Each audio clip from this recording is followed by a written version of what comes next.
जय जिजाऊ, जय शिवराय, जय शंभूराजे. मालेगावात जी दुर्दैव घटना झालेली आहे, खूप लाचारीची गोष्ट आहे की महाराष्ट्रात अशा घटना होत आहेत.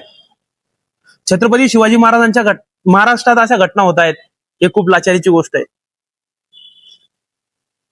त्या मुलीच्या काहीच वय नव्हतं, 3.5-4 वर्षाची चिमुकली, त्याच्यावर दुर्दैव अत्याचार करून तिला मारण्यात देखील येतं.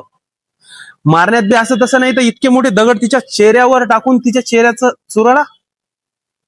खूप लाचारीची गोष्ट आहे. या सगळ्या गोष्टींना जबाबदार कोण? याची जबाबदारी कोणी घेणार नाही. बस जनता आक्रोश करेल, व्हिडिओ काढेल, इथपर्यंतच. याला जबाबदार कोण? तसंच काही मागे खूप काही जास्ती दिवस झाले नाही किंवा काही महिने झाले नाही, मागे बडगाव मध्ये पण असंच प्रकरण घडलं. बडगाव मध्ये बी एक चिमुकलीवर असाच अत्याचार झाला. त्या अत्याचारावर बी व्हिडिओ, मेणबत्ती तेच चालतंय. याच्यावर ऍक्शन कोण घेणार? यावर बोलणार कोण? अजून किती दिवस आम्ही मेणबत्ती घेऊन फिरायचं? किती दिवस जनताने जनाक्रोश करायचा?